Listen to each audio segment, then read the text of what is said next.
നമസ്കാരം പ്രിയപ്പെട്ട പ്രേക്ഷകരെ, ഇന്ന് നിങ്ങളെ ഒരു ഗംഭീര സ്ഥലത്തേക്കാണ് കേട്ടോ ഞാൻ കൊണ്ടുവന്നത്. എവിടേക്കാണെന്ന് അറിയണ്ടേ? നമ്മൾ ഇന്നുള്ളത് പൂവാറിലാണ്, നോട്ടീസ് പെറ്റ് സാങ്ച്വറി കേട്ടോ. ഇതിൻ്റെ മുഴുവൻ ചുക്കാൻ പിടിക്കുന്നത് ഒരു സ്ത്രീയാണ്. അതാണ് ഏറ്റവും വലിയ ഹൈലൈറ്റ്. അപ്പം നിങ്ങൾക്ക് പട്ടികളെയും പൂച്ചകളെയും മൃഗങ്ങളെയൊക്കെ ഇഷ്ടമുള്ള ആളുകളാണെങ്കിൽ ഈ എപ്പിസോഡ് മുഴുവൻ കാണണം. നമുക്കിതൊരു അരമണിക്കൂറിലൊന്നും നിർത്താൻ പറ്റുമെന്ന് തോന്നുന്നില്ല. വാ.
കയറി വരുമ്പോൾ തന്നെ കാണുന്ന കാഴ്ച നോക്കും, മനോഹരമായിട്ടുള്ള കാഴ്ച.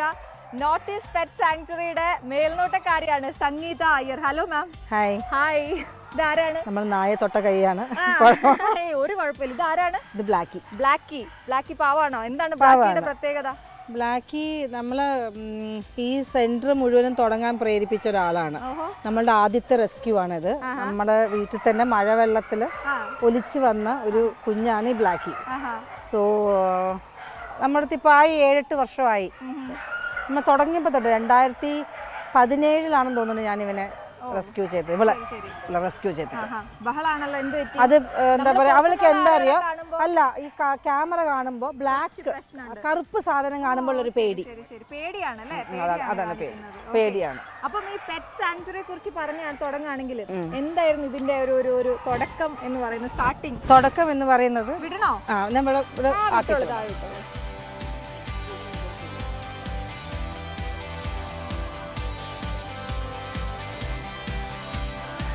ആകെ പേടിച്ചിരിക്കുകയാണെന്ന് തോന്നുന്നല്ലേ ക്യാമറ കണ്ടപ്പോ? ക്യാമറ, നിങ്ങൾ പുതിയ ആൾക്കാര്. അതെ. അപ്പൊ ഒരുപാട് പെറ്റ് ലവേഴ്സ് ഉണ്ടാവുമല്ലോ, ഒരുപാട് പേരുണ്ടാവുമല്ലോ. അപ്പൊ നിങ്ങൾക്കൊക്കെ വരണമെങ്കിൽ ഇങ്ങോട്ട് വരാൻ കേട്ടോ. ഇത് പൂവാറിലാണുള്ളത്. സംഗീത അയ്യരാണ് ഇതിന്റെ ചുക്കാൻ പിടിക്കുന്നത്. ഒപ്പം ഒരുപാട് മൃഗസ്നേഹികളും ഉണ്ടാവും തീർച്ചയായിട്ടും അല്ലേ? കുറെ പേര്, എല്ലാവരുടെയും ഒരു കൂട്ടായ്മയാണല്ലോ എപ്പോഴും. നമ്മൾക്ക് ഒറ്റയ്ക്കൊന്നും നമുക്ക് ചെയ്യാൻ പറ്റൂല. എല്ലാം ഒരു കൂട്ടായ്മ കൂടി മാത്രമേ നമുക്കിത് അച്ചീവ് ചെയ്യാൻ പറ്റുള്ളൂ. നമ്മൾ തുടങ്ങുന്നത് എങ്ങനെയാന്ന് പറയായിരുന്നു. നമ്മൾ തുടങ്ങുന്നത് പറയാം. എനിക്കൊരു കോക്കർ സ്പാനിയൽ ഒരു നായ ഉണ്ടായിരുന്നു ആസ് എ പെറ്റ്. അപ്പോൾ അവള് ഞാൻ ബാംഗ്ലൂരിൽ ഉണ്ടായിരുന്നപ്പോൾ നമ്മൾ ആക്ച്വലി ഒരു 6 months വാങ്ങിച്ചതാ. അത് കഴിഞ്ഞിട്ട് ഞാൻ ട്രിവാൻഡ്രത്തേക്ക് വരുമ്പോൾ 1 വർഷം നമ്മൾ ഹോസ്റ്റലിലേക്ക് വിടേണ്ടി വന്നു. അത് കഴിഞ്ഞ് ട്രിവാൻഡ്രത്തേക്ക് വന്നു, അവളെയും കൊണ്ടുവന്നു. ഇവിടെ കൊണ്ടുവന്ന് ഒരു 2 വർഷം കഴിയുമ്പോൾ അവൾക്ക് ക്യാൻസർ ആവുകയാണ്. ക്യാൻസർ ആകുന്ന സമയത്ത് അന്ന് ഇവിടെ അത്രയും വലിയ ഹോസ്പിറ്റൽസ് ഒന്നുമില്ല. ഞാൻ ഇവിടുന്ന് കൊച്ചിയിലേക്ക് പോയി. അവൾക്കൊരു കിഡ്നിക്കും പ്രശ്നം ഉണ്ടായിരുന്നു. അങ്ങനെ 15 ദിവസം അവിടെ താമസിച്ച് ഞാൻ 2 പ്രാവശ്യമായിട്ട് അവൾക്ക് ഡയാലിസിസ് ചെയ്തു. ഡയാലിസിസ് ചെയ്തിട്ട് പിന്നീട് നമ്മൾ മനസ്സിലാക്കുന്നത് ഇവൾക്കൊരു ഒവേറിയൻ ക്യാൻസർ, വളരെ റെയറായിട്ടുണ്ടാകുന്ന ഒരു ക്യാൻസറാണ്. നമ്മൾ ബ്രീഡ് ചെയ്യിപ്പിച്ചിട്ടുണ്ടായിരുന്നില്ല. അപ്പം നമ്മളെ പോലെ തന്നെയാണ് ഇവർക്ക്, എല്ലാം നമ്മളെ പോലെയാണ് കേട്ടോ. ഹോർമോണൽ ഇംബാലൻസ് ഉണ്ടാവുകയാണ്. ഈ മേറ്റിംഗ് ചെയ്യാത്തത് കൊണ്ട്, ഹോർമോണൽ ഇംബാലൻസ് ആയതുകൊണ്ടാണ് ഇവൾക്ക് ഈ ക്യാൻസർ വന്നത്. അങ്ങനെ നമ്മൾ ആ ക്യാൻസറിന് ട്രീറ്റ്മെൻറ്റ് ചെയ്തു. അതിൽ എനിക്ക് കിട്ടിയൊരു ഫിലോസഫിക്കൽ ആംഗിൾ എന്ന് പറയുന്നത്, എൻ്റെ അച്ഛൻ 2009 മരിക്കുക. ആദ്യമായിട്ട് ഞാൻ കാണുന്ന നാച്ചുറൽ ഡെത്ത്. അത് കഴിഞ്ഞിട്ട് 2017 ഇവള് മരിക്കുക. നമ്മൾ ക്യാൻസറാന്ന് മനസ്സിലാക്കുന്നു. അപ്പം നമ്മൾ കീമോ ചെയ്യേണ്ടെന്ന് വിചാരിച്ചു. അവൾക്ക് ബ്ലഡ് തീരണ്ടായിരുന്നില്ല. അങ്ങനെ 2017 അവൾ നാച്ചുറലായിട്ട് മരിക്കാൻ ഒരുങ്ങുകയാണ്. അപ്പോൾ എൻ്റെ മോൻ ബാംഗ്ലൂരിൽ പഠിക്കുക. അപ്പോൾ ഞാൻ മോനെ വിളിച്ച് പറഞ്ഞു, നീ വന്നില്ലെങ്കിൽ നിന്നെ കാണാതെ അവൾ മരിക്കില്ല. അങ്ങനെ അവൻ 24 വരുന്നു. 24 അവനെ കണ്ടതിന് ശേഷം അവൾ മരുന്നുകൾ സ്റ്റോപ്പ് ചെയ്തു, കഴിക്കില്ല. പിന്നെ 25 അവൾ എന്നെ പ്രിപ്പയർ ചെയ്യുന്നു. അവൾ മരിക്കണമെന്നുള്ളത് ഞാൻ അക്സെപ്റ്റ് ചെയ്യാണ്. അപ്പം ഞാൻ അവളോട് പറയുക, നീ പൊക്കോ, സഫർ ചെയ്യരുത്, ഇനി ഞാൻ മാനേജ് ചെയ്യും, ഞാൻ ഡിപ്രസ്ഡ് ആവില്ല. 26-ാം തീയതി അവൾ എൻ്റെ മടിയിൽ കിടന്ന് മരിക്കുന്നു. അപ്പം മരിക്കുന്നതിന് മുമ്പും അതുപോലെ തന്നെ എൻ്റെ അച്ഛനും ഇതുപോലെ തന്നെ പോവരുത്, ഇവിടെ തന്നെ നിൽക്കണം എന്ന് പറഞ്ഞു. അച്ഛൻ സ്പീച്ച് പോയി, സംസാരശേഷി പോയതും ഞാൻ കുളിക്കാൻ പോകണമെന്ന് പറഞ്ഞപ്പോൾ വേണ്ട ഇവിടെ തന്നെ നിൽക്കുന്നു പറഞ്ഞ് പുള്ളി ശ്വാസം എടുക്കാൻ തുടങ്ങി. ഇവളും അതേപോലെ എൻ്റെ മടിയിൽ കിടന്നു. അങ്ങനെ ആ ശ്വാസം എടുക്കാൻ തുടങ്ങി. ഒരു വൈകുന്നേരം ആയപ്പോൾ അവൾ മരിച്ചു. അപ്പോൾ എനിക്ക് ഈ 2 പേരുടെയും മരണം എന്നുള്ള എനിക്കൊരു ഫിലോസഫി കിട്ടിയത്, ഈ ജീവൻ എന്ന് പറയുന്നത് എല്ലാം ഒരേപോലെയാണ്, ഒന്നാണ്, അതിൻ്റെ ആവശ്യങ്ങളൊക്കെ ഒന്നാണ്. പക്ഷെ അത് ആ ജീവനുള്ള ദേഹം, ആ ബോഡിയാണ് വ്യത്യാസം. അപ്പോൾ നമ്മുടെ ടാഗ് ലൈൻ തന്നെ all souls are same, only the form is different എന്നാണ് നമ്മുടെ tag line. Souls same, forms different. വളരെ ഷോർട്ടായിട്ട് പറയുകയാണെങ്കിൽ അങ്ങനെയാണ് നോട്ടീസ് പെറ്റ് സാങ്ച്വറിയുടെ എന്താ പറയുക, ഇത് സന്തേന് സന്തോഷം. ഇവള് നമ്മളുടെ 2ാമത്തെ റെസ്ക്യൂ ആണ്. ഇവള് ബ്രൗണി ഭയങ്കര പ്രശ്നമാണ്. എന്നെ കണ്ടു കഴിയുമ്പോൾ എന്താ പറയാ, ഞാൻ കാണാതെ പോയ മതിലൊക്കെ ചാടി വരും എൻ്റെ അടുത്തേക്ക്. കുറച്ച് ഓടണം, കളിക്കണം. തൊടാ കേൾനേ ദോ സുധീർ, തൊടാ കേൾനേ. ഭയങ്കര ലവിങ് ആണ് ഇവള്. ഇവള് നമ്മുടെ തെരുവില്, പുത്തൻ തെരുവില്, നമ്മുടെ തെരുവിൽ ഒരു 5 മാസം പ്രായമായപ്പോൾ പ്രഗ്നന്റ് ആയി ഇവള്. അങ്ങനെ ചെറിയ കുട്ടിയല്ലേ, ആദ്യത്തെ ഹീറ്റിൽ തന്നെ പ്രഗ്നന്റ് ആയപ്പോൾ ഞാൻ വീട്ടിലെടുത്തു. അന്ന് നമുക്ക് ഈ ഷെൽട്ടർ ഒന്നുമില്ല. ഈ ബ്ലാക്കിയും ഇവളും ഒക്കെ നമ്മുടെ തെരുവിലെ വീട്ടിലാണ് നമ്മൾ എടുക്കുന്നത്. സോ എനിവേ എങ്ങനെ സ്റ്റാർട്ട് ചെയ്തു എന്ന് പറയണത്. ഞാനൊന്ന് ചോദിക്കട്ടെ, ഇപ്പൊ നേരത്തെ പറഞ്ഞല്ലോ ഈ സോളിനെ കുറിച്ച് പറഞ്ഞല്ലോ, അങ്ങനെ നിങ്ങൾ എന്ന് ഞാൻ വിചാരിക്കുന്നത് കുറച്ച് ആളുകൾ മാത്രമേ ഇങ്ങനെ കരുതുകയുള്ളൂ. ഒരു ന്യൂനപക്ഷ ആളുകൾ കുറച്ച് പേരായിരിക്കും. ഭൂരിഭാഗം പേരും ഇതൊരു മൃഗമാണ് എന്ന രീതിയിലായിരിക്കും. ശരിക്കും നമ്മളുടെ എല്ലാ സ്ക്രിപ്റ്റേഴ്സിലും നമ്മൾ നോക്കുകയാണെങ്കിൽ എല്ലാം പറയുന്നുണ്ട് ആത്മാവ് എന്നുള്ളത് ഒന്നാണ്. അതിൻ്റെ ദേഹം മാത്രമാണ് വ്യത്യസ്തമായിട്ടുള്ളത്. പക്ഷെ നമ്മളത് അറിയാം, നോയിങ് മേക്സ് നോ ഡിഫറൻസ്. പക്ഷേ നമ്മളത് ഉൾക്കൊണ്ട് എത്രത്തോളം പ്രവർത്തിക്കുന്നു എന്നുള്ളത് എനിക്കറിയില്ല. എനിക്കത് കിട്ടിയത് എൻ്റെ നോട്ടിൽ നിന്നാണ്. അതുകൊണ്ട് ഞാൻ ഈ എൻറ്റയർ അനിമൽ വെൽഫെയർ ഡെഡിക്കേറ്റ് ചെയ്യുന്ന അവളുടെ പേർക്കാണ്. നോട്ടീസ് പെറ്റ് സാങ്ച്വറി അങ്ങനെയാണ് അത് ഉണ്ടായത്. പൂച്ചകളും പട്ടികളും എല്ലാവരും ഉണ്ട്.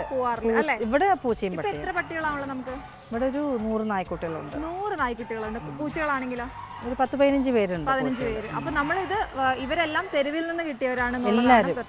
അതായത് ആരും നോക്കാനില്ല, അതുകൊണ്ട് നമ്മുടെ കീഴിലേക്ക് വന്നു, നമ്മളതിനെ നോക്കുന്നു. തീർച്ചയായിട്ടും അതൊരു നിമിത്തം പോലെയാണ് കേട്ടോ ഞാൻ വിചാരിക്കുന്നത്. എല്ലാവരെയും നമുക്ക് എടുക്കാൻ പറ്റാറില്ല. പക്ഷെ കുറേ പേര് നമ്മുടെ അടുത്തേക്ക് വന്ന് പെടുന്ന കുറേ ആൾക്കാരുണ്ട്. അതിൽ തന്നെ കുറേ ഉപേക്ഷിക്കപ്പെട്ട ബ്രീഡുകൾ ലൈക്ക് ലാബ്, ജർമ്മൻ ഷെപ്പേർഡ്, പിന്നെ ഞാൻ ശിവമുഖ കർണാടകയിൽ നിന്ന് ഞാനൊരു തെരുവ് നായയെ കൊണ്ടുവന്നിട്ടുണ്ട് ഇവിടേക്ക്. ബാംഗ്ലൂർ കൊണ്ടുവന്ന് റീഹാബിലിറ്റേറ്റ് ചെയ്ത് ഇവിടെ കൊണ്ടുവന്ന്. അങ്ങനെ എല്ലാവർക്കും ഓരോ സ്റ്റോറീസ് ഉണ്ട്. അങ്ങനെ ഒരു സ്റ്റോറി താങ്കൾക്ക് എങ്കിൽ സംഗീത അയ്യർ ആരാണ് എന്ന് ഞാൻ ചോദിച്ചാൽ ഒറ്റ വാക്കിൽ പറയാൻ പറ്റില്ല. കാരണം ഒരു ഡാൻസറാണ് അല്ലേ, നന്നായി ഡാൻസ് ചെയ്യും. മോഹിനിയാട്ടം ടീച്ചറാണ് അല്ലേ. അപ്പം ഇതുപോലെ ഒരു പെറ്റ് ലവറാണ്. അത്യാവശ്യം അഭിനയിക്കും. സിനിമകൾ ചെയ്തു. 3 സിനിമകൾ ചെയ്തു. അല്ല, ഞാൻ എന്താ പറയാ ഒരു ആർട്ട് മൂവി ചെയ്തിട്ടുണ്ട്. പിന്നെ കർണാടക ഗവൺമെന്റിന് വേണ്ടിയിട്ട് ഒരു വളരെ ഒരുപാട് കാലം മുമ്പ് ഒരു വർക്ക് ചെയ്തിരുന്നു. പിന്നെ ഒരു ആർട്ട് മൂവി ചെയ്തിരുന്നു. ഇപ്പൊ ഞാൻ ചെറിയൊരു വേഷം, ഒരു കമേഴ്ഷ്യൽ. കേരളം കേൾക്കുമ്പോൾ പ്രേക്ഷകർക്ക് മനസ്സിലാവില്ല, ആ ബന്ധം ഒന്ന് പറയാമോ? പറയാം. ഞാൻ ബാംഗ്ലൂരിൽ 30 വർഷം ഉണ്ടായിരുന്നു, 30 years. പിന്നെ 2015-ലാണ്. ശരിക്കും മലയാളിയാണ്? ഞാൻ തമിഴാണ്. ഓക്കെ. പക്ഷെ നന്നായി മലയാളം സംസാരിക്കും. മദർ ടങ് തമിഴാണ്. ഓക്കെ. അപ്പോൾ അതിനുശേഷം ഡാൻസ് പഠിച്ചതും ഇതൊന്നും തമ്മിലേ വലിയ ബന്ധമില്ലാത്തതാണ്. എല്ലാത്തിനും ബന്ധമുണ്ട് കേട്ടോ. കാരണം എൻ്റെ അമ്മ ഒരു അനിമൽ ലവറാണ്. അപ്പം നമ്മളൊരു അനിമൽ ലവർ ആവുന്നത് അമ്മയുടെ ഒരു ഇതിൽ നിന്നാണ്. ഈ കുട്ടികൾ, അതാണ് ഞാൻ പറയാം, ചെറിയ കുട്ടികളിലാകുമ്പോൾ തന്നെ നമ്മൾ ഈ ഒരു കമ്പാഷൻ അവർക്ക് ഇൻഡ്യൂസ് ചെയ്യണം. എനിക്ക് തോന്നുന്നു നമ്മളുടെ അമ്മ അത് ചെയ്തിരുന്നു ആ സമയത്ത്. അപ്പോൾ ഞാൻ ഇന്ന് ഓർക്കുന്നു, അപ്പോൾ ഞാൻ അമ്മയടുത്ത് പറയുമായിരുന്നു ഞാൻ ഇവർക്ക് വേണ്ടി ഒരു ഓർഫനേജ് കെട്ടും എന്നുള്ളത്. ചെറിയ കുട്ടിയായിരിക്കുമ്പോൾ അത് പറഞ്ഞിരുന്നു. പക്ഷെ നമ്മളുടെ ഈ ജീവിതത്തിൻ്റെ ഒരു ഓട്ടപ്പന്തയം ഉണ്ടല്ലോ, അതിൽ ഞാൻ എവിടെയോ മറന്നു. ഒരു നിമിത്തം പോലെ ഞാൻ 2015 ട്രിവാൻഡ്രത്ത് വന്ന് സെറ്റിൽ ആവുന്നു. 2017 ആദ്യത്തെ നമ്മളുടെ റെസ്ക്യൂ വരുന്നത്. അവിടുന്നാണ് ആ ഒന്നിൽ നിന്നും സ്റ്റാർട്ട് ചെയ്യുന്നതാണ്. ഇതിനെല്ലാം കാരണം എൻ്റെ പെറ്റ് നോട്ടിയാണ് കേട്ടോ. അവളാണ് ഇതെല്ലാം സ്പേസ്. കാരണം ഈ ഞാനൊരു ബ്രാഹ്മിൻ ഫാമിലിയിലാണ് താമസിക്കുന്നത്. അപ്പോൾ ഒട്ടും അവർക്ക് പെറ്റ് ഉള്ളിലേക്ക് വിടാത്ത ഒരു നമ്മളുടെ ഒരു കൾച്ചർ അങ്ങനെയാണ്. പക്ഷേ എൻ്റെ അമ്മ അതിൽ നിന്നൊക്കെ വ്യത്യസ്തമായിരുന്നു. അത് നമ്മൾക്ക് ഇംപ്ലിമെൻറ്റ് ചെയ്യാൻ പറ്റി. കൂടെയുള്ള ഫാമിലി മെമ്പേഴ്സിനെ എൻറോൾ ചെയ്യാൻ പറ്റി എനിക്ക്. അവരൊക്കെ അത് ഈ വ്യത്യാസം പറഞ്ഞില്ലേ, എൻ്റെ നായ്ക്കുട്ടീനെ ഞാൻ ഇവിടുന്ന് കൊച്ചിയിലേക്ക് പോയി 15 ദിവസം താമസിച്ച് ഡയാലിസിസ് ചെയ്ത് ട്രീറ്റ്മെന്റ് ചെയ്യുന്നതൊക്കെ എൻ്റെ കുടുംബക്കാർക്കും നാട്ടുകാർക്കും ഒക്കെ ഒരു വളരെ അത്ഭുതമായിരുന്നു. നായക്ക് ഇങ്ങനെയൊക്കെ ചെയ്യൂ, നായക്ക് ഡയാലിസിസ് ഉണ്ടോ, അങ്ങനെ ഒരു അങ്ങനത്തെ പറച്ചിലേ ഉള്ളൂ അതോ എതിർപ്പുണ്ടായിരുന്നോ? ഇല്ല, എതിർപ്പ് ഉണ്ടായിരുന്നില്ല. പിന്നീട് എൻ്റെ അമ്മായിമ്മ അടക്കം വളരെ കോൺസർവേറ്റീവ് ആയിട്ടുള്ളൊരു അമ്മയാണ്. എനിക്ക് ഒരുപാട് ഞാൻ സ്നേഹിക്കുന്ന ഒരു വ്യക്തിയാണ് പുള്ളി. ഇപ്പം ഇല്ല. പക്ഷെ അമ്മ ആദ്യമൊക്കെ ഇപ്പോൾ നിങ്ങളൊക്കെ പറയുന്ന പോലെ പട്ടി എന്ന് പറയും. എനിക്ക് ഭയങ്കര വിഷമം അങ്ങനെ പട്ടി എന്ന് പറയുമ്പോൾ. കുഴപ്പമില്ല, എല്ലാവർക്കും പേര് കുഴപ്പമില്ല. അപ്പോൾ അമ്മയടുത്ത് ഞാൻ പറയും പട്ടി എന്ന് പറയരുത്, അവർക്ക് നായ്ക്കുട്ടികൾ എന്ന് പറയൂ അല്ലെങ്കിൽ കുട്ടികൾ എന്ന് പറയൂ. പട്ടീന്ന് എന്തിനാ പറയണേ, ഞാൻ നിങ്ങളെ മനുഷ്യന്ന് വിളിക്കുന്നില്ലല്ലോ എന്ന് ഞാൻ പറയാറുണ്ട് അമ്മയടുത്ത്. അപ്പൊ അമ്മ പിന്നീട് എൻ്റെ അടുത്ത് ചോദിക്കുക, കുഴന്തകളില എപ്പടി ഇരിക്കാ നന്നാ ഇരിക്കാല, അവര് മാറി എന്നുള്ളത്. അവരെന്നെ അക്സെപ്റ്റ് ചെയ്തു, അതുപോലെ അക്സെപ്റ്റ് ചെയ്തു എന്നുള്ളതാണ് ഭയങ്കര അത്ഭുതം തോന്നാറുണ്ട്. ഈ കുഞ്ഞുങ്ങൾക്ക് അങ്ങനത്തെ ഒരു കഴിവുണ്ട് കേട്ടോ. എത്രത്തോളം നമ്മൾ അവരെ വേണ്ട, പേടി അല്ലെങ്കിൽ നമുക്ക് സ്നേഹിക്കാൻ പറ്റില്ല എന്ന് പറയുകയാണെങ്കിലും ഒരിക്കൽ അവർ നമ്മുടെ അടുത്തേക്ക് വന്നു കഴിഞ്ഞാൽ പിന്നെ അതിനൊരു അന്തമില്ല. ശരി, ഞാൻ തീർച്ചയായിട്ടും ഞാൻ വേറൊരു കാര്യം ചോദിക്കട്ടെ. നമ്മുടെ കേരളത്തിൽ ഇപ്പം ഞങ്ങൾ വാർത്താ ചാനലാണ്. അപ്പോൾ ഞങ്ങൾ ഒരുപാട് വാർത്തകൾ ചെയ്തിട്ടുള്ളത് ഇങ്ങനെ സ്നേഹിക്കുന്നവർ, പ്രത്യേകിച്ച് തെരുവ് നായകളെ സ്നേഹിക്കുന്നവർ. തെരുവ് നായ പ്രശ്നമൊക്കെ ഭയങ്കര രൂക്ഷമായിട്ട് നമ്മുടെ നാട്ടിൽ നിൽക്കുകയാണ്. അതുകൊണ്ട് തന്നെ അവരെ ഒരു സ്ഥലത്തേക്ക് കൊണ്ടുവരുന്നു, അവിടെ വളർത്തുന്നു എന്നൊക്കെ പറയുമ്പോൾ എതിർപ്പുകളുടെ മേളമായിരിക്കും. താങ്കൾക്ക് അങ്ങനെ ഒന്ന് ഫേസ് ചെയ്യേണ്ടി വന്നിട്ടില്ല? ഒരുപാട്. ഇപ്പോൾ നമ്മുടെ വീട്ടിൽ 21 നായ വെച്ചിട്ട് ഹോം ഷെൽട്ടർ ആയത്. അപ്പോൾ പക്ഷെ എനിക്ക് അവരോടൊക്കെ ഭയങ്കര എന്താ പറയുക നന്ദിയും കടപ്പാടും ഉണ്ട് കേട്ടോ. ആരും എനിക്ക് അഗെയിൻസ്റ്റ് കംപ്ലൈൻറ്റ് കൊടുത്തിട്ടില്ല. ഒരുപാടായപ്പോൾ അവിടെയും ഇവിടെയൊക്കെ സംസാരം ഉണ്ടാവായിരുന്നു. പക്ഷെ നമുക്ക് തന്നെ ഒരു ഈ തെരുവില്, അതായത് ഞാൻ താമസിക്കുന്ന അഗ്രഹാരത്താണ്, ഒട്ടും കോമ്പൗണ്ട് ഇല്ല. അങ്ങനെ ടെറസിലാണ് 21 പേരുണ്ടായിരുന്നത്. ഒന്ന് ആലോചിച്ച് നോക്കും. പ്രശ്നം ഉണ്ടായില്ല. അവർക്കൊക്കെ നമ്മളോട്, ഫാമിലിയോടും ഹസ്ബൻഡിനോടും ഒക്കെ കടപ്പാടുണ്ട്, അവർക്ക് സ്നേഹമാണ്. അതുകൊണ്ടായിരിക്കാം അങ്ങനെ. പിന്നെ ഒരുപാടായപ്പോൾ ചെറിയ ചെറിയ കംപ്ലൈൻറ്റുകളൊക്കെ പോകുമായിരുന്നു. പക്ഷേ ഹെൽത്ത് ഇൻസ്പെക്ടേഴ്സിനൊക്കെ നമ്മളറിയാം, നമ്മൾ ചെയ്യുന്ന വർക്ക് അറിയാം, ഇതിലൊന്നും കമേഴ്ഷ്യൽ ഓറിയൻറ്റഡ് അല്ല. അപ്പോൾ ഒക്കെ സപ്പോർട്ട് ചെയ്യായിരുന്നു. പിന്നെ നമ്മളുടെ തന്നെ നമുക്ക് തന്നെ തോന്നുമല്ലോ, നമ്മൾ ഒരു വിഭാഗത്തിന് സപ്പോർട്ട് ചെയ്യുമ്പോൾ വേറൊരു വിഭാഗത്തിന് നമ്മൾ ഒരിക്കലും ടോർച്ചർ ചെയ്യാൻ പാടില്ല. അങ്ങനെ നമുക്കൊരു കമ്മിറ്റ്മെൻ്റ് ഉണ്ട് സൊസൈറ്റിക്ക്, അല്ലേ? അങ്ങനെ ഞാൻ വെങ്ങാനൂരിലാണ് ആദ്യം ഒരു വീട് വാടകയ്ക്ക് എടുത്ത്, ഒരു 50 സെൻറ്റ് സ്ഥലം വാടകയ്ക്ക് എടുത്ത് എൻ്റെ ഈ 21 നായ്ക്കളെ അങ്ങോട്ടേക്ക് മാറ്റി ഒരു ഫാമിലിനെ താമസിപ്പിച്ചു. അവിടെ എനിക്ക് ഭയങ്കര പ്രശ്നമായിരുന്നു. DYFI ഒക്കെ വന്ന് കൊടിയൊക്കെ വെച്ച് ഭയങ്കര ധർണയും ബഹളമൊക്കെ. അങ്ങനെ കോവളം പോലീസ് സ്റ്റേഷനൊക്കെ നിത്യസന്ദർശകയായി ഞാൻ എന്നും പോയി വരും, അവിടേക്ക് സ്ഥിരം പോയി വരും. പക്ഷേ അവിടുത്തെ ഇൻസ്പെക്ടറൊക്കെ വളരെ എൻകറേജിങ് ആയിരുന്നു, അവർക്ക് അറിയാമായിരുന്നു ഞാൻ ചെയ്യുന്ന വർക്ക്. അങ്ങനെയാണ് ഇതിനെ ഒരു ട്രസ്റ്റാക്കി, ഞാനൊരു NGO ആക്കിയിട്ട് ഞാനിതെല്ലാം കമ്പൈൽ ചെയ്തിട്ട് ഞാൻ ഹൈക്കോർട്ടിലേക്ക് പോവുക, എനിക്ക് സ്റ്റേ വേണമെന്ന് പറഞ്ഞിട്ട്. വേറൊന്നും കൊണ്ടല്ല, നമ്മൾ ഗവൺമെൻറ്റിൻ്റെ ഒന്നും സപ്പോർട്ടില്ലാതെ നമ്മൾ സ്വന്തം കയ്യിൽ നിന്ന് പൈസ മുടക്കിയിട്ടാണ് നമ്മുടെ ആദ്യത്തെ ഷെൽട്ടർ നമ്മൾ ഉണ്ടാക്കുന്നത്. അപ്പോൾ ഈ ഷെൽട്ടർ ഉണ്ടാക്കുമ്പോൾ നമുക്ക് ഒരു 1.5-2 ലക്ഷം രൂപയോളം നമുക്ക് അന്ന് ചിലവായിരുന്നു. പെട്ടെന്ന് പൊളിക്കണം എന്ന് പറഞ്ഞാൽ നമുക്ക് തിരിച്ച് സ്ഥലം കിട്ടണം. ഇവരൊക്കെ എവിടെ കൊണ്ടുപോകും? പിന്നെ ഞാൻ സൊസൈറ്റിക്ക് ചെയ്യുന്ന വലിയൊരു സപ്പോർട്ടാണിത്. ഇത്രയും നായ്ക്കൾ വർഷത്തിൽ 2 പ്രാവശ്യം പ്രസവിക്കുമ്പോൾ എന്തോരം കുട്ടികൾ പുറത്തുണ്ടാവും എന്നുള്ള കാര്യം ഓർക്കണം. അപ്പോൾ ഇതൊന്നും മനസ്സിലാക്കാതെ, ഇതിൻ്റെ സയൻറ്റിഫിക് ആയിട്ടുള്ള ഒന്നും മനസ്സിലാക്കാതെയാണ് ആൾക്കാർ നമ്മുടെ അടുത്ത് വഴക്കിന് വരുന്നത്. അങ്ങനെ എൻ്റെ ഒരു ജെന്യൂനെസ് കണ്ടിട്ട് ആദ്യത്തെ തന്നെ ബെഞ്ച് എനിക്ക് സ്റ്റേ തന്നു. അങ്ങനെ ഞാൻ അവരോട് പറഞ്ഞിരുന്നു, പഞ്ചായത്തിലെ സെക്രട്ടറി ഒക്കെ എഗെയിൻസ്റ്റ് ആയിരുന്നു. അവരോട് ഞാൻ പറഞ്ഞിരുന്നു, നിങ്ങൾ ഒന്നും ചെയ്യാതിരുന്നിരുന്നെങ്കിൽ ഞാൻ പോവാം, എനിക്കൊന്ന് വെയിറ്റ് ചെയ്യൂ, കുറച്ച് സമയം തരൂ. പക്ഷെ അവർ ഇപ്പോൾ പോകണം. അപ്പോൾ ഞാൻ പറഞ്ഞില്ല, ഞാൻ സ്റ്റേ വാങ്ങിച്ചു. പക്ഷെ എൻ്റെ ടെനുവർ കഴിഞ്ഞിട്ടേ ഉള്ളൂ ഞാൻ പോയത്. അത് വഴക്കല്ല, എന്താ അറിയോ വിഷയം, നമ്മൾ ഒരു പഞ്ചായത്തിൽ ഇത് എസ്റ്റാബ്ലിഷ് ചെയ്യുന്നു, എല്ലാ പഞ്ചായത്തിലും ഷെൽട്ടർ വേണം. അങ്ങനെ ഒരു പഞ്ചായത്തിൽ നമ്മൾ എസ്റ്റാബ്ലിഷ് ചെയ്യുന്നു, അവർ ബഹളം വെച്ച് നമ്മൾ വേറെ പഞ്ചായത്തേക്ക് പോകുമ്പോൾ ഇതേ സംഭവം അവിടെ റിപ്പീറ്റ് ചെയ്യും. അപ്പം ഞങ്ങൾ എവിടെ പോകും? നമുക്കൊരു സ്പേസ് വേണമല്ലോ. അങ്ങനെ നമ്മൾ ഇതൊരു വലിയൊരു സ്പേസ് എടുത്തു. ഈ ഓണർ ഭയങ്കര എൻകറേജിങ് ആയിരുന്നു കേട്ടോ. പുള്ളി നമ്മൾ വരുമ്പോൾ ഇതിൽ മതിലൊന്നുമില്ല, അങ്ങനെ 10 അടി ഹൈറ്റിന് മതിൽ വേണമെന്ന് പറഞ്ഞാൽ പുള്ളി ഫുള്ള് മതിൽ കെട്ടി തന്നു. പിന്നെ കുറച്ച് സ്ട്രക്ചർ ഉണ്ടായിരുന്നു, ബാക്കി എല്ലാ സ്ട്രക്ചറും ഞങ്ങൾ കുറച്ചായിട്ട്. ഓക്കെ, ഇതിപ്പോൾ കണ്ടുകൊണ്ടിരിക്കുന്നവർക്ക് ഇത് പൂവാറിലാണുള്ളത്. നിങ്ങൾക്ക് ആർക്കെങ്കിലും വരണമെങ്കിൽ ഇവിടെ നമുക്ക് എടുത്ത് വളർത്താനായിട്ട് വരാൻ പറ്റുമോ? അഡോപ്ഷൻ ഉണ്ട്. അപ്പോൾ അത് എത്ര ഒരുപാട് കുഞ്ഞുങ്ങൾ പോയിട്ടുണ്ടോ ഇപ്പോൾ? ഒരുപാട്. തിരുവനന്തപുരത്ത് നിന്നുള്ളവർ മാത്രമാണോ അതോ ഇല്ല, ഞാൻ എറണാകുളത്തേക്ക് കൊണ്ടു കൊടുത്തിട്ടുണ്ട്. ട്രെയിനിൽ അത് ഭയങ്കര രസകരമായിട്ടുള്ള യാത്രയാണ്. ഒരു കുഞ്ഞിനെയും കൊണ്ട് ട്രെയിനിൽ ഞാൻ പോയി. അതിങ്ങനെ കാഴ്ചയൊക്കെ കണ്ട്, ഇങ്ങനെ ജനലിൽ കൂടെ കാഴ്ചയൊക്കെ കണ്ട് ഒരു ബഹളം വെക്കാതെ ടിക്ക് ഭയങ്കര ഇഷ്ടം തോന്നി. അങ്ങനെ ടി ഞങ്ങൾക്കൊരു കൂപ്പേ അവിടെ ഇരുന്നോളൂ എന്ന് പറഞ്ഞിട്ട് ആരും ഇല്ലാത്തൊരു കൂപ്പേ സേഫ് ആക്കി തന്ന് യാത്ര ചെയ്ത്. അത് ഫീമെയിൽ ആയിരുന്നു. അപ്പോൾ അമ്മയ്ക്കും മോക്കും കൂടി ഒരു കൂപ്പ കിട്ടി. അങ്ങനെ, അതെ, തീർച്ചയായിട്ടും റിസർവേഷൻ കിട്ടി. പിന്നെ ചോദിക്കാനുള്ളത്, ഈ തെരുവുനായ ശല്യം നമുക്ക് കുറച്ച് നടക്കാം അങ്ങോട്ടേക്ക്. ഞാനൊന്ന് പോയി നോക്കി കേട്ടോ. ആദ്യം വരുന്നതിന് മുമ്പ് തന്നെ, മാം വരുന്നതിന് മുമ്പ് ഒന്ന് കയറിയപ്പോൾ ബഹളമാണ് ആകെ. അതുകൊണ്ടൊന്ന് അത് ബഹളം എഗെയിൻസ്റ്റ് ആയിട്ടുള്ള ബഹളമല്ല. അവർക്ക് ആൾക്കാർ വരുന്നത് ഇഷ്ടമാണ്, അവരെ കടിൽ ചെയ്യുന്ന ഇഷ്ടമാണ്, പാമ്പർ ചെയ്യുന്ന ഇഷ്ടമാണ്, തടവി കൊടുക്കുന്നത്. നമ്മളെ പോലൊക്കെ തന്നെ നമുക്ക് വളരെ വേണ്ടപ്പെട്ട ആൾക്കാർ നമ്മളൊന്ന് ഹഗ് ചെയ്യുമ്പോൾ ഹൗ കോൺഫിഡൻറ്റ് യു ആർ. ഒരു ഹഗ്ഗില് വേറൊന്നുമില്ല, ജസ്റ്റ് ഒരു hug gives you lot of confidence, isn't it? You feel that you are wanted. നമുക്ക് വേണ്ടി ആരൊക്കെയോ നമ്മുടെ കൂടെ ഉണ്ടെന്നൊരു തോന്നലില്ലേ? സെയിം ആണ് അവർക്ക്. നമ്മൾക്കുള്ള എല്ലാ ഇമോഷൻസും അവർക്കും ഉണ്ട്. ഓക്കെ, ഇനി എൻ്റെ ഒരു ക്വസ്റ്റ്യൻ, അത് വളരെ ഗൗരവമുള്ളതാണ്. നമ്മൾ നായകളെ കാണിക്കുന്നുണ്ട്, അകത്തേക്ക് പോകുന്നുണ്ട്. അതിന് മുമ്പ് ഒരു ക്വസ്റ്റ്യൻ. തെരുവുനായ ശല്യത്തിൻ്റെ കാര്യം ഞാൻ പറഞ്ഞല്ലോ, പലയിടത്തും കുട്ടികൾക്കൊക്കെ കടിയേറ്റിട്ട് ഭയങ്കര ആശങ്കയൊക്കെ നിലനിൽക്കുന്ന സമയമുണ്ട്. എങ്ങനെ നമുക്ക് അതിനെ ഒന്ന് ഓക്കെ ആക്കാം, അല്ലെങ്കിൽ ഗവൺമെന്റിനോട് വെക്കാൻ പറ്റുന്നൊരു പ്രപ്പോസൽ താങ്കളുടെ എന്തായിരിക്കും? അതിവിടെ ഇല്ല എന്നുള്ളത് ഉറപ്പാണ്.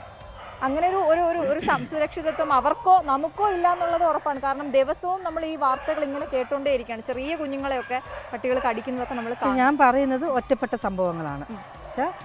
ഇപ്പം ഞാൻ 10 വർഷമായി, എനിക്കും കടിയൊക്കെ കൊണ്ടിട്ടുണ്ട് കേട്ടോ. അത് നമ്മൾ അവർ ഫ്രണ്ട്ലി അല്ലാത്ത കുഞ്ഞുങ്ങളെ പിടിക്കുമ്പോൾ തിരിഞ്ഞൊരു കടി കടിക്കും. അപ്പം നമ്മൾ ചെയ്യുന്നത് ആദ്യമേ 4 ഇഞ്ചക്ഷൻസ് നമ്മൾ എടുക്കും. ബിഫോർ ബൈറ്റ്, എക്സ്പോഷറിന് മുമ്പുള്ള ഇഞ്ചക്ഷൻ നമ്മൾ എടുക്കും. എന്ന് വെച്ചിട്ട് നമ്മൾ കടി കിട്ടിയ ഇഞ്ചക്ഷൻ എടുക്കാൻ പാടില്ല. ഇതൊരു ഭയങ്കര അവയർനെസ്, എല്ലാവരും അറിയേണ്ട ഒരു കാര്യമാണിത്. നമ്മളൊരു ഇഞ്ചക്ഷൻ എടുത്തിട്ടുണ്ടെങ്കിലും നമുക്ക് കടി കിട്ടിയ അതേ വാക്സിൻ നമ്മൾ എടുക്കണം തിരിച്ചു. ആ ഡോക്ടറെ പോയി കണ്ട് വാക്സിൻ എടുക്കണം. കഴിയണത് മെഡിക്കൽ കോളേജിലൊക്കെ പോയാൽ, ഗവൺമെൻറ് ഹോസ്പിറ്റലിൽ പോയാൽ അവർ നമ്മൾ ഗൈഡ് ചെയ്യും. പിന്നെയുള്ളത്, ഈ കടിച്ചു എന്ന് പറയുന്നത് റേബീസ് ഉള്ള നായ്ക്കളാണ് കൂടുതലും കടിക്കുന്നത് ഒരു വിഭാഗത്തിൽ. അപ്പോൾ എങ്ങനെ കണ്ടുപിടിക്കും ഈ റേബീസ് ഉള്ള നായ? അവിടെയാണ് ഫീഡേഴ്സിൻ്റെ ഒരു കാര്യം വരുന്നത്. നമ്മൾ ഫീഡിങ്ങിന് പോകുമ്പോൾ ഈ ആൾക്കാർ ഇതൊന്നും അറിയാതെ നമ്മൾ ഒരുപാട് വഴക്ക് പറയും. പക്ഷെ നമ്മൾ ഫീഡിങ്ങിന് പോകുമ്പോൾ, ഇപ്പോൾ ഞങ്ങൾക്ക് ഫീഡിങ് ഉണ്ടായിരുന്നു, ഈ നമ്മൾ കോവിഡിൻ്റെ സമയത്ത് തുടങ്ങിയതാണ്. ഇപ്പോൾ അടുത്ത കാലത്താണ് നിർത്തിയത്. ആ ഫീഡിങ്ങിന് പോകുമ്പോൾ ഞാൻ 10 കിലോമീറ്റർ റേഡിയസിൽ 20 പോയിന്റിലാണ് ഞാൻ ഫീഡിങ് ചെയ്യുന്നത്. ആ ഫീഡിങ്ങിലുള്ള ഓരോ കുട്ടികളെയും എനിക്കറിയാം. ടൈഗർ ഇപ്പം അടുത്തിടെ മരിച്ചു. ഈ ടൈഗർ എന്ന് പറഞ്ഞൊരു നായ വെട്ടിമൂർച്ചാൻ കോട്ടയ്ക്കടുത്തുള്ള ബസ് സ്റ്റാൻഡിലുള്ളൊരു നായയാണ്. അവൻ്റെ അവസാന നിമിഷത്തിൽ അവൻ എൻ്റെ അടുത്തേക്ക് വന്ന് പെട്ടു എന്നുള്ളതാണ്. ആ ഒരു അറ്റാച്ച്മെൻറ്റ് നമുക്ക് അവരോട് ഉണ്ടാവും. അപ്പം നമ്മൾ ടൈഗർ എന്ന് വിളിക്കുമ്പോൾ ഓടി വരും. രാത്രി ഒറ്റയ്ക്കാണ് ഞാൻ ഭക്ഷണം കൊടുക്കാൻ പോകുന്നുണ്ടെങ്കിൽ ഒരു പോയിന്റിൽ നിന്ന് ഒരു പോയിന്റിലേക്ക് അവൻ എനിക്ക് എസ്കോട്ട് വരും. ഞാൻ കാറിൽ കയറി പോയതിനു ശേഷമാണ് തിരിച്ചു പോകുക. അപ്പോൾ ഇവർ നമുക്ക് മോണിറ്റർ ചെയ്യാൻ പറ്റും. അതിലെന്തെങ്കിലും ഒരു അസുഖമുണ്ടെന്ന് തോന്നുകയാണെങ്കിൽ, അങ്ങനെ ഒരാളുണ്ട്, ഞാൻ കാണിച്ചു തരാം. നമുക്ക് ഐസൊലേറ്റ് ചെയ്യാൻ പറ്റും, ട്രീറ്റ്മെൻറ്റ് ചെയ്യാൻ പറ്റും. അപ്പോൾ ഒരു റേബീസ് ആണ് നമുക്ക് ഡൗട്ട് തോന്നുകയാണെങ്കിൽ നമുക്ക് അവരെ ഐസൊലേറ്റ് ചെയ്യാൻ പറ്റും. ബാക്കിയുള്ളവരെ എല്ലാവർക്കും നമുക്ക് വാക്സിനേറ്റ് ചെയ്യാൻ പറ്റും. ഇതൊക്കെ നമുക്ക് ചെയ്യാൻ പറ്റുന്ന കാര്യങ്ങളാണ്. ഞാൻ ചോദിക്കുന്നത് നോർമലി മാമിന്റെ കാര്യമാണ് പറഞ്ഞത്, അല്ലാതെ നമ്മളിപ്പോ ഫീഡ് ചെയ്യാൻ പോകുന്ന ഞാൻ മാത്രമല്ല, ഒരുപാട് പേര് ഫീഡേഴ്സ് ഉണ്ട്. എല്ലാ സാധാരണക്കാരുടെ കാര്യം, ചെറിയ കുഞ്ഞുങ്ങള് അവരിപ്പോ ഇഞ്ചക്ഷൻ എടുത്തിട്ടല്ലോ പോകുന്നത്. അല്ല, അതാ ഞാൻ പറഞ്ഞു വരുന്നത്. ഇപ്പൊ ഈ ഫീഡേഴ്സ് ഒരു മേജർ റോള് ഇതിൽ പ്ലേ ചെയ്യുന്നത് ഈ ഐഡന്റിഫിക്കേഷനും ഇവർക്ക് എന്തെങ്കിലും അസുഖങ്ങളുണ്ടോ എന്നുള്ളത് നമ്മൾ മനസ്സിലാകും. ഈ ഓരോ പഞ്ചായത്തിലും ബേസിക് ആയിട്ടുള്ള ഒരു ഇഞ്ചക്ഷനേ ഉള്ളൂ. ഡോഗ് കാച്ചേഴ്സിനെ വെച്ചിട്ട് ഇവർക്ക് വർഷത്തിലൊരു ഇഞ്ചക്ഷൻ കൊടുക്കുകയാണെങ്കിൽ ഈ പേവിഷബാധയെ ഉണ്ടാവില്ല. നമ്മൾ ചെയ്യുന്നുണ്ട്, ബന്ധം വേണം തീർച്ചയായിട്ടും. ഒരിക്കലും ഇത് പ്രശ്നം എന്താ അറിയോ, ഇപ്പോൾ ഇവിടെ തന്നെ ട്രിവാൻഡ്രം കോർപ്പറേഷനിലാവുകയാണെങ്കിൽ നമ്മൾ അവരുടെ അടുത്ത് വഴക്കൊന്നുമില്ല കേട്ടോ. ട്രിവാൻഡ്രം കോർപ്പറേഷനിലെ ചീഫ് വെറ്റിനറിനൊക്കെ നമ്മൾക്ക് ഒരുപാട് കാര്യങ്ങൾ നമ്മുടെ അടുത്ത് ചോദിക്കാറുണ്ട്. നമ്മൾ ചിലപ്പോൾ കുഞ്ഞുങ്ങൾ വരുമ്പോൾ നമ്മൾ എടുക്കാറുണ്ട്, സഹായിക്കാറുണ്ട്, ഹാൻഡ് ഇൻ ഹാൻഡായിട്ട് വർക്ക് ചെയ്യാറുണ്ട്. പക്ഷെ അവർ മെയിൻ കാര്യങ്ങൾ വരുമ്പോൾ നമ്മൾ ഉൾപ്പെടുത്താറില്ല. വേറെ പല കാര്യങ്ങളും കൊണ്ട് നമ്മൾ ഉൾപ്പെടുത്താറില്ല. എന്നാലും തിരിച്ച് വരുമ്പോൾ നമ്മൾ സഹായിക്കാറുണ്ട് അവരെ.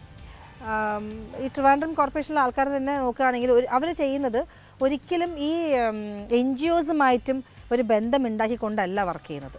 അപ്പോൾ അത് കാരണം കൊണ്ടാണ് ഇത് അത്രയ്ക്ക്. ഇപ്പോൾ കവ എന്ന് പറഞ്ഞൊരു ഗ്രൂപ്പ് ഉണ്ടായിരുന്നു, അവർ വന്ന് കുറേ വാക്സിനേഷൻ എടുത്തു. പക്ഷെ അവർ എൻ്റെ ഏരിയയിൽ വാക്സിനേഷൻ എടുക്കുമ്പോൾ ഞാൻ എന്നെ അറിഞ്ഞില്ല എന്നുള്ളതാണ്. ഓ ശരി ശരി, മനസ്സിലായി. അപ്പോൾ എൻ്റെ ഏരിയയിൽ വാക്സിനേഷന് വരുമ്പോൾ ഞാൻ ഒരുപാട് വിളിച്ച് പറയുന്നതാണ് ഡോക്ടറെ അടുത്ത്, ഡോക്ടർ വരുമ്പോൾ എന്നൊന്ന് അറിയിക്കൂ, നമ്മളത് പറഞ്ഞു തരാം. അപ്പോൾ എൻ്റെ ഏരിയയിൽ വാക്സിനേഷൻ വരുമ്പോൾ അവർ ഒറ്റ പ്രാവശ്യം വന്നാൽ എല്ലാവരെയും കിട്ടില്ല. ഇത് ഭയങ്കര കമ്മ്യൂണിക്കേഷൻ അവർക്ക്. ആ പിടിക്കാൻ വരുന്ന വണ്ടി കണ്ടാൽ ഇവർക്ക് അറിയാം. അപ്പോൾ ഇവർ ഒരു തരത്തിലാണ് സംസാരിക്കുക.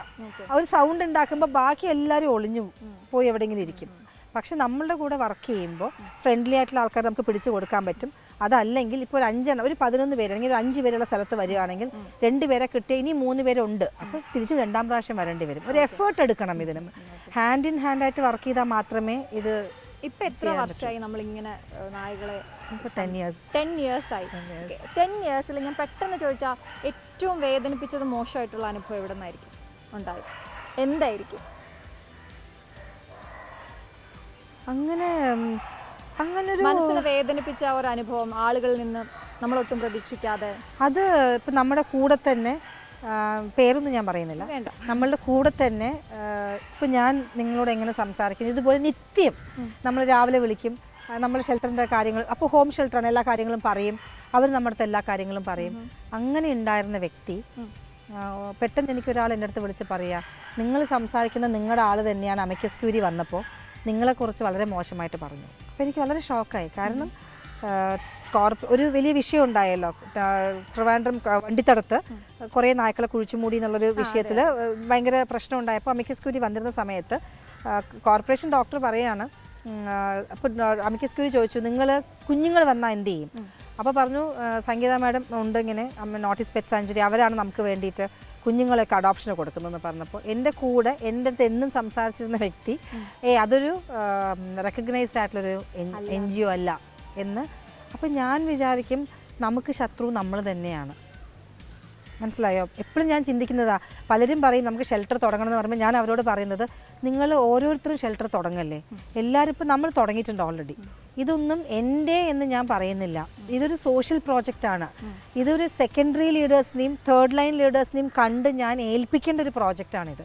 ഞാൻ അങ്ങനെയാണ് വർക്ക് ചെയ്യുന്നത്. ഞാൻ അതിൻ്റെ ഇടയ്ക്ക് ചോദിക്കുന്നതുകൊണ്ട് എൻ്റെ ചോദ്യമായിട്ട് എടുക്കരുത്. കുറേ പേര് ഇപ്പം നമ്മൾ താങ്കളെ കുറിച്ച് പറയുമ്പോഴും ചോദിക്കുന്നത് എന്ത് ലാഭം?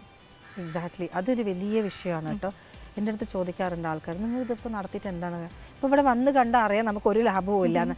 പിന്നെ ആൾക്കാർ വിചാരിക്കുക നമുക്ക് ഫണ്ട് റേസ് സൈലന്റ് ആയല്ലോ എല്ലാവരും. അത് ഇപ്പം അവിടെ എന്തെങ്കിലും ആയിട്ടുണ്ടാവും, ഭക്ഷണം കൊടുക്കണ്ടാവും അല്ലെങ്കിൽ അതും, അല്ലെങ്കിൽ ഇപ്പം ആൾക്കാർ ഇപ്പം നമ്മളുടെ സൗണ്ട് കേൾക്കുന്നില്ലല്ലോ, അപ്പോൾ കുറച്ച് സമാധാനമായിരുന്നു. ലാഭം എന്തായിരുന്നു? ലാഭം കണ്ടപ്പോൾ തോന്നിയോ എന്തൊക്കെ ലാഭം ഉണ്ട് എന്നുള്ളത്? ഇതില് ഞാനതാ എൻ്റെ ചോദ്യം അല്ലാന്ന് പറഞ്ഞത്. എനിക്ക് നമുക്ക് ഇവർക്ക് നായ്ക്കുട്ടികൾക്ക് വേണ്ടിയിട്ട് അധികം പൈസ നമുക്ക് പിരിയാറില്ല. ഒരുപാട് നമ്മുടെ കമ്മ്യൂണിറ്റിയിൽ ഇപ്പം എനിക്ക് പശുക്കളുടെ ഷെൽട്ടറുണ്ട്. അപ്പോൾ പശുക്കളുടെ ഷെൽട്ടർ എന്ന് പറയുമ്പോൾ നമ്മുടെ കമ്മ്യൂണിറ്റിയിലെ ആൾക്കാരൊക്കെ ഒരുവിധം ആൾക്കാർ സഹായിക്കാറുണ്ട് പശുക്കളെ. കാരണം എന്താ അറിയോ, നമ്മളെപ്പോഴും മനുഷ്യൻ നമ്മൾക്ക് എന്തെങ്കിലും ലാഭമുണ്ടെങ്കിൽ തിരിച്ചാണ് നമ്മൾ ചെയ്യുന്നത്. ശ്രദ്ധിച്ചിട്ടുണ്ടോ? ഇപ്പൊ അമ്പലത്തിൽ കൊണ്ട് പൈസ ഇടും, കാരണം പുണ്യം കിട്ടും. ഇപ്പൊ പശുവിന് ചെയ്താൽ പുണ്യം കിട്ടും, അപ്പൊ അതിന് ഭക്ഷണം തരും. ഇവരും കാലഭൈരവരാണ്, ശിവന്റെ അംശമാണ്. മുത്തപ്പന്റെ അമ്പലത്തിൽ നായിക്കാണ് ആദ്യത്തെ ഭക്ഷണം. പക്ഷെ അത് നമ്മൾ ഉൾക്കൊള്ളില്ല. അപ്പൊ ഇവർക്ക് നമുക്ക് കിട്ടുന്ന ബുദ്ധിമുട്ടാണ്. നമ്മൾ കയ്യിൽ നിന്നും ഒക്കെ എടുത്ത് ചെയ്യും. എങ്ങനെ ചെയ്യണമെന്ന് ചോദിച്ചാൽ എനിക്ക് അറിയില്ല. ശരി, ഒരുപാട് സ്പോൺസേഴ്സ് ഉണ്ടോ? നമുക്ക് എങ്ങനെയാണ് നമ്മൾ എങ്ങനെയാ കണ്ടെത്തുന്നത്? ഞാൻ പറയുന്നത് ഇതൊരു വലിയ ഉത്തരവാദിത്വമാണ്. നമ്മളിപ്പോ ഒരു കുഞ്ഞുണ്ടാകുന്നത് പോലെ ഇപ്പൊ നമുക്ക് പൈസ ഉണ്ടോ ഇല്ലയോ, ഇവർക്ക് ഞാൻ ഭക്ഷണം കൊടുത്തിരിക്കണം. നമ്മൾ കഴിച്ചില്ലെങ്കിലും കൊടുത്തിരിക്കണം. ഭക്ഷണം മാത്രമല്ല, ഞങ്ങളുടെ വലിയൊരു പ്രോസസ്സ് തന്നെ ഉണ്ട് നമ്മൾ എങ്ങനെ ചെയ്യണമെന്നുള്ളത്. അതിലേക്ക് ഞാൻ വരാം. അത് മരുന്നുകൾ നമ്മൾ കൊടുക്കണം അവർക്ക്. പിന്നെ ചികിത്സ വളരെ എക്സ്പെൻസീവ് ആണ് ഇവിടെ ചികിത്സ. എങ്ങനെ നമ്മളെങ്ങനെ ഡെയിലി ഞാൻ കണ്ടിട്ടുണ്ട് ഇൻസ്റ്റാഗ്രാമിലൊക്കെ ചില പോസ്റ്റുകൾ വരാറുണ്ട് ഇടയ്ക്കിടയ്ക്ക്, നമുക്ക് മരുന്നിന് ഇത്രയും ആകുന്നുണ്ട്. ഇപ്പൊ ഞാൻ അധികം വിടാറുണ്ടോ? കുറച്ച് പേര് കേരളത്തിൽ നിന്ന് തന്നെയാണോ സഹായം വരിക? അതോ കേരളത്തിൽ തന്നെയാണ് കൂടുതലും വരുന്നത്. നമുക്ക് അങ്ങനെ പുറത്തുനിന്നുള്ള പൈസയൊന്നും നമുക്ക് ആക്സെപ്റ്റ് ചെയ്യാൻ പറ്റില്ല. കാരണം നമുക്ക് FCRA ഇല്ല. അതുകൊണ്ട് നമുക്ക് അങ്ങനെ പുറത്തുനിന്നൊന്നും പൈസ വരില്ല. എല്ലാം ഇവിടെ നിന്നുള്ള 100 രൂപ 50 രൂപ അതെല്ലാം കൂടി 1-2 പേര്. എനിക്ക് തോന്നുന്നു അനുഷ മല്ലയ എന്ന് പറഞ്ഞ അങ്ങനെ ഒരാള്, പിന്നെ വേറെ കുറച്ച് പേര് പറയുന്നതുകൊണ്ട് നീ ഇതാവുമെന്ന് എനിക്കറിയില്ല. അങ്ങനെ കുറച്ച് പേര്, കവിത എന്ന് പറഞ്ഞ അങ്ങനെ ഒരു സ്പോൺസർ നമ്മൾ പണ്ട് ചെയ്തിരുന്നു. ഒരാൾക്ക് ഒരു കുഞ്ഞിനെ സ്പോൺസർ ചെയ്യാം. അങ്ങനെ ഒരു 2-3 പേര് സ്പോൺസർ ചെയ്തിട്ടുണ്ട്. പിന്നെ അതുപോലെ ചില ആൾക്കാർ കുഞ്ഞിനെ എടുക്കും, എന്നിട്ട് അവർക്ക് സ്ഥലമില്ലെങ്കിൽ നമ്മുടെ അടുത്തേക്ക് തരും. അപ്പൊ അതിന് നമ്മൾ ഫോസ്റ്ററിങ് ചാർജ് വാങ്ങിക്കും. അങ്ങനെ ഒരു 3-4 പേര്. അപ്പൊ ഞാൻ ചോദിക്കട്ടെ, ഒരാൾക്ക് ഇപ്പം ഇതാരാണ്, ഇതിന്റെ പേരെന്താണ് മോന്റെ? ഇതിന്റെ ബ്ലാക്കിയുടെ ഒരു ദിവസത്തെ ചെലവ് എന്ന് പറഞ്ഞാൽ ഏകദേശം നമുക്ക് 100 രൂപ വരും? ഇതുപോലെ 100 പേരുണ്ടെന്നാണ് പറഞ്ഞത്. അപ്പൊ ഞാൻ ആലോചിക്കുക, ഒരു ദിവസം കഴിഞ്ഞു പോണെങ്കിൽ ചെലവ് നല്ലോണം ഉണ്ട്. നല്ലോണം ഉണ്ട്. അപ്പൊ അത് എങ്ങനെയാ ഈ 10 50 ഒക്കെ പിരിഞ്ഞിട്ട് നമ്മുടെ കയ്യിൽ അങ്ങനെ നമ്മുടെ കയ്യിൽ നിന്ന് നമ്മൾ ബാക്കിയുള്ളതൊക്കെ ഹസ്ബൻഡേ ശരണം. ഞാൻ ഫാമിലിയെ കുറിച്ച് ഇവിടെ ചോദിക്കാൻ വരുമായിരുന്നു. മകന്റെ കാര്യം ഒന്ന് പറഞ്ഞു. ഇപ്പൊ ആൾ എത്ര വയസ്സായി? 29 years ആയി. പേസ്ട്രി ഷെഫാണ്. എന്താ പറയാ, 4 Seasons എന്ന് പറഞ്ഞ പ്രോപ്പർട്ടിയിൽ കാനഡയിൽ പേസ്ട്രി ഷെഫായിട്ട്. ഒരു മോനാണോ? ഒരു മോൻ മാത്രം. ഓക്കെ. അപ്പൊ മോൻ അടുത്തില്ല? ഇല്ല. അതിന്റെ വിഷമമൊക്കെ ഇവിടെ വരുമ്പോ മാറും? അങ്ങനെ വിഷമമൊന്നുമില്ല. മോൻ എങ്ങനെയാണ്? ഇഷ്ടാണോ? അല്ല, എല്ലാവരും പെറ്റ് ലവേഴ്സ്. ഞാനും മോനും കൂടെ ബാംഗ്ലൂരിലൊക്കെ ഉണ്ടായിരുന്ന സമയത്ത് നമ്മൾ റെസ്ക്യൂ ചെയ്യായിരുന്നു, കൊണ്ടു കൊടുക്കുമായിരുന്നു. നമ്മള് പക്ഷികളിൽ നിന്നാണ് നമ്മൾ പഠിക്കേണ്ടതെന്ന് തോന്നാറുണ്ട്. കാരണം ഒരു പറക്കാറുള്ള സമയമായി കഴിയുമ്പോൾ അവർ പിന്നെ കുട്ടികളെ നോക്കാറില്ല. നമ്മൾ മാത്രമാണ് എത്ര പറക്കാനുള്ള സമയമായാലും കുട്ടികളെ വിടാതെ കൂടെ വെച്ച് അവരെ സ്പോയിൽ ചെയ്ത് അവരെ ലോകം ചുറ്റാൻ അനുവദിക്കാതെ ഇമോഷണലായി കല്യാണം കഴിഞ്ഞാലും വിടാതെ. ഞാനൊക്കെ എൻ്റെ മകനെ ഡിഗ്രി ആയപ്പോഴേ വിട്ടു. പറഞ്ഞു. അവൻ തന്നെ വന്ന് പറഞ്ഞേക്ക് തനിയെ താമസിക്കാൻ. ഞാൻ ഓക്കെ ചെയ്തോളൂ അങ്ങനെ. പക്ഷെ സ്നേഹമുണ്ട്, സപ്പോർട്ട് ചെയ്യും, പുള്ളി സപ്പോർട്ട് ചെയ്യും. എല്ലാ മാസവും പൈസ അയച്ചു തരും എനിക്ക് അവിടുന്ന്, ഷെൽട്ടറിന് പൈസ അയച്ചു തരും. പിന്നെ ഇവളിന്റെ സ്റ്റോറി എന്താ വെച്ചിട്ടുണ്ടെങ്കിൽ ഇപ്പൊ അടുത്താണ് കിട്ടിയത്, ഒരു 2 മാസമൊക്കെ ആയിട്ടുള്ളൂ. ഇതൊരു ഒറിജിനൽ പോമറേനിയനാണ്. ഒറിജിനൽ പോമറേനിയൻ ഇത്രയും ഉണ്ടാവുള്ളൂ ഒറിജിനൽ. ഇപ്പൊ ഞാൻ കാറിൽ വരുന്ന സമയത്ത് ഇതിന്റെ പുറത്ത് ഇതിങ്ങനെ നൊണ്ടി വരുന്നു, എല്ലാ വീടുകളിലും കയറുന്നു, അവരൊക്കെ ആട്ടി പുറത്തേക്ക് ആക്കുന്നത്. അങ്ങനെ ഞാൻ കാറ് നിർത്തി. കാറിലൊരു പൂച്ചയും നായൊക്കെ ഉണ്ടായിരുന്നു. അപ്പം നിർത്തിയിട്ട് ഞാൻ പുറത്തേക്ക് വന്ന് വാന്ന് പറഞ്ഞപ്പോൾ എൻ്റെ അടുത്തേക്ക് വന്നു. ഞാൻ അങ്ങനെ എടുത്ത് നടന്ന് കൊണ്ടുവന്നു. അങ്ങനെയാണ് ഇത് വന്നത്. ഇതിനാരോ ഇവൻ്റെ കൈക്ക് എന്തോ ഈ പ്രശ്നമുണ്ട്, ഒടിഞ്ഞിട്ടുണ്ട്. അപ്പോൾ ആരോ ഇവനെ ഉപേക്ഷിച്ചതാ. ഫീമെയിലാണ്, ഉപേക്ഷിച്ചതാണ്. എനിക്ക് തോന്നുന്നു ബ്രീഡിംഗ് ഒക്കെ ചെയ്തിട്ട് ഉപേക്ഷിച്ചത്. അങ്ങനെ വന്നതാണ് നമ്മുടെ അടുത്തേക്ക്. ഭയങ്കര സ്നേഹം. പിന്നെ നമ്മൾ ട്രീറ്റ്മെന്റ് ഒക്കെ ചെയ്തു, കയ്യിൽ കെട്ടൊക്കെ ഇട്ടു, കെട്ടൊക്കെ ഊരി കളഞ്ഞു പുള്ളി. പിന്നെ ഇപ്പൊ നമ്മൾ അങ്ങനെ വിട്ടു. സ്മാർട്ടായി നൊണ്ടിട്ടാണ് നടക്കുക. ഇപ്പൊ ഓക്കെ ആയി അല്ലേ? കുറെ ഓക്കെ.